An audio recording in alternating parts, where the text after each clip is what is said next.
Ashley has not only been manipulating herself, but Derek as well, where her feelings for Andre are concerned. And I'm glad Jan at least called out her stupid daughter a little bit.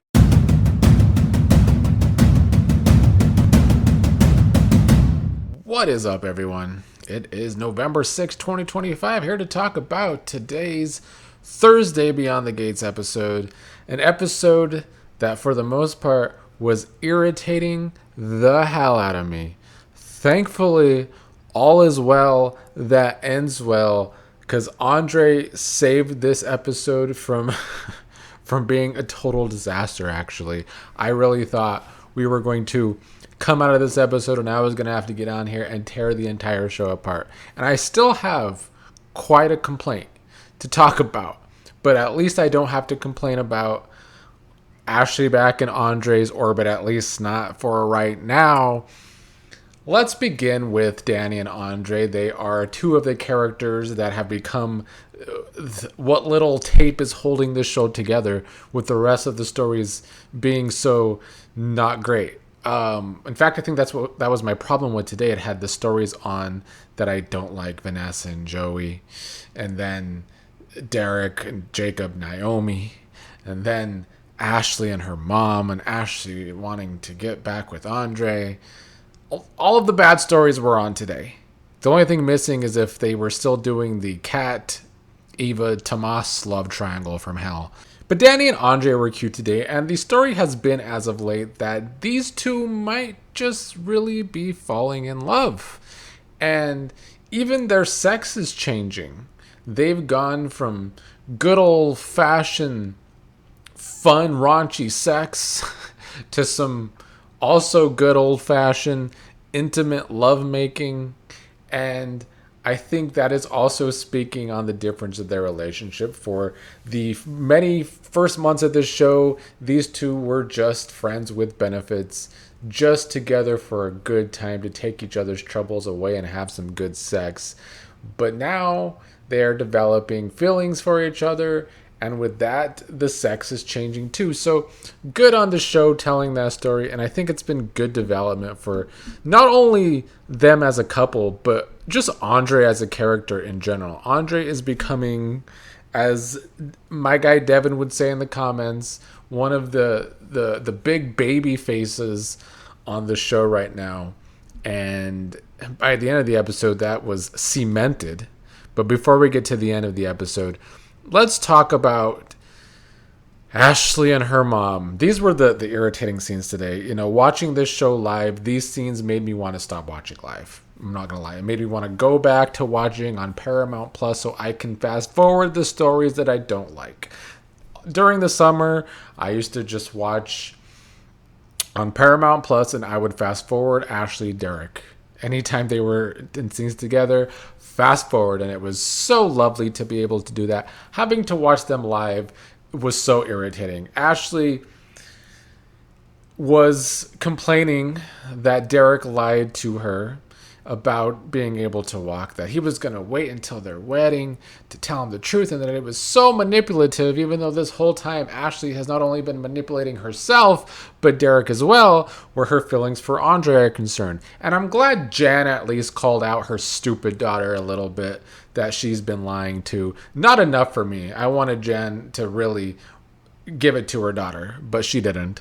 Ashley still kind of skated away from her mom calling her a liar, but it's true. And Ashley, from day one, I talked about this yesterday, from day one, Ashley was clearly attracted to Andre, but still was acting like she wanted to be with Derek, even though she was causing fights with Derek the whole time. But now it seems she waited too long, thankfully. Naomi came over, but before that, Naomi and Jacob were out and actually seemed to be having a good time, but there was Derek in his damn wheelchair of depression and had to ruin Jacob and Naomi's night by Derek throwing Jacob under the bus. That Jacob knew that Derek was getting fillings back in his leg. Jacob did not know that Derek was able to stand, though, which is what this big fight with Ashley was about. But of course, Naomi was getting irritated about some bro code and that Jacob knew the truth, and even though Jacob was telling Derek to come clean, that, I don't know, Naomi took it the wrong way. Naomi and Jacob have been having their own problems. I'm ready for that to be done with. Frankly, Jacob and Naomi have been getting way too much airtime. They are not interesting enough characters to be getting all the airtime they've been getting over the past month. I don't know who at Beyond the Gates thinks these two are good enough television to be on 3 or 4 times a week these past few weeks, but they're not. So can we have less Naomi and Jacob unless you're going to make Naomi interesting and have an affair with Izaiah or something? But then Naomi went to talk to Ashley about this.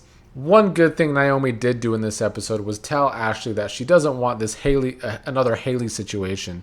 If Ashley really thinks she wants Andre and has feelings for Andre, then they need to be upfront about that with Dani. Ashley didn't want Naomi to tell Dani any of this yet, and then texted Andre to come over.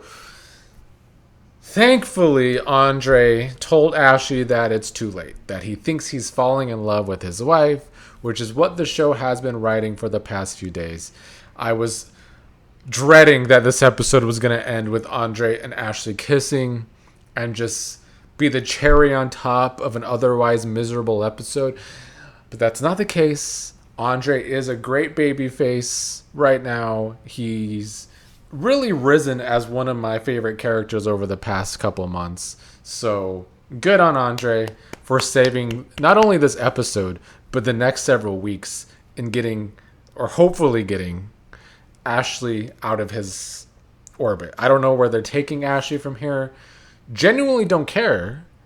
As we've been saying, it'd be great if they'd write her off the show, but it's not happening. I know she was there at the start of the next season, so she's going to be there at the start of the year at the very least. So we are stuck with Ashley and Derek for at least a couple more months. But it would be great for them to cut this dead weight and give us some better characters, because Ashley and Derek have never worked. Now, the one thing that didn't irritate me was we got a connection between Izaiah and Joey. As much as Grandpa Gangster can bore me, and as much as it does irritate me that the show is making Joey involved with more and more characters, you know, we do have a soap veteran that plays Joey, so I can't blame them trying to build Joey as kind of the main villain right now. But this also painted Izaiah as like an ex-bad boy who used to get in trouble and be shady. He used to work for Joey, kind of in like a Randy role at one point. But then Joey knew Izaiah was smart, pushed him to go to university away from his father because he knew he had a bright future. And now Joey seems proud that Izaiah did go get a degree, that he will get a job, saying that he went from running the streets to building futures, because he's working at a college. Those were good scenes, and it was good to develop the new character of Izaiah. It also painted Joey as more of a father figure with Izaiah, which is ironic because we just had that run-in with Joey and Elon last week, and we know Elon and Izaiah have problems of their own. So it could give us some interesting future possibilities where the dirty cop Elon and Joey are concerned. So that was good. What's never going to be good for me again is the Vanessa and Joey stuff. I don't understand the way they've decided to write this story. Writing a story with just 2 villains is hard to do because it keeps people from investing in the story when you don't have a person to root for. And even when pro wrestling does this, at least there's going to be some payoff where the 2 villains might get their ass kicked in a match or something. But there's plenty of baby faces in pro wrestling to do that. This show doesn't have enough people right now that are willing to do something about this story. So they're just building Vanessa up as a second-rate villain who's now running the escort service and putting one of her friends on a date with Diego to make him be an escort for her, and then she and Joey sitting at the bar watching that escort thing take place. I feel like they're trying to make Vanessa take this new role as mini villain seriously, and try and rise up the ranks to be the queen pin next to Joey. But I am not invested at all because I don't like I don't like the character of Vanessa at all. I called her a joke the other day. I still think she's a joke. I think the whole story is a joke. And her and Joey do nothing for me. It's just two villains in the same story. What is the payoff?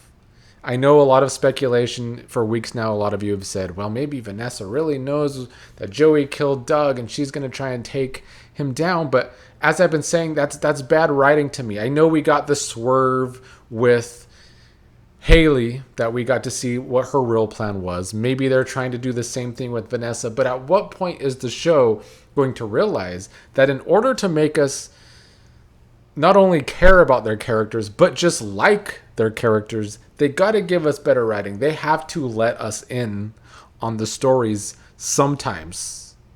And I don't think this is the kind of story where you can't let us in on the fact that Vanessa somehow knows that Joey killed Doug, because how would she know that? We haven't got any clues that she realizes that. Instead, they've written her as a dickmatized woman who's addicted to sex and now wants to be a villain all of a sudden. It's stupid. And that's about it for today. It's been a rough week overall for Beyond the Gates, in my opinion. I think it's mostly rough because it's November sweeps, and I was hoping for much more from the show.